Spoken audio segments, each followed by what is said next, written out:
रोनाल्डोले आफ्नो फेसबुक र इन्स्टाग्राममा गरेको पोस्टको सबैजना चर्चा गर्दैछन् हैन आजकल।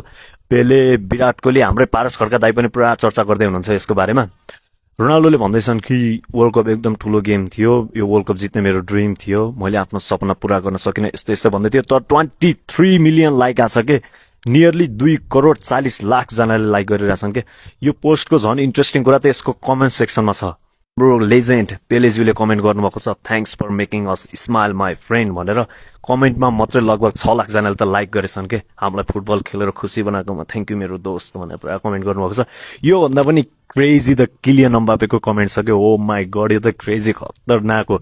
लियोनल मेस्सीसँग सँगै खेल्ने प्लेयर पीएसजीमा क्रिस्टियानो रोनाल्डोकोमा आएर पुरा क्राउन हालेर प्रे म्युजिकका साथ गोट भनेर लेखेको छन्। फुटबलमा गोट भनेको गड अफ अल टाइम भन्छ के। यो त खतरा दामी यार, झन् उनकै कमेन्टमा 8 लाख भन्दा धेरै लाइक गरेछन् के, 811 के भन्दा धेरै। ओ माई गड दामी। अनि माथिपट्टि चाहिँ लेब्रन जेम्सले लेजेन्ड भनेर लेखेको छन्, ऊ चाहिँ बास्केटबलको legend, one legend to another, पुरा सल्युट गरेर क्राउन दिएछन्।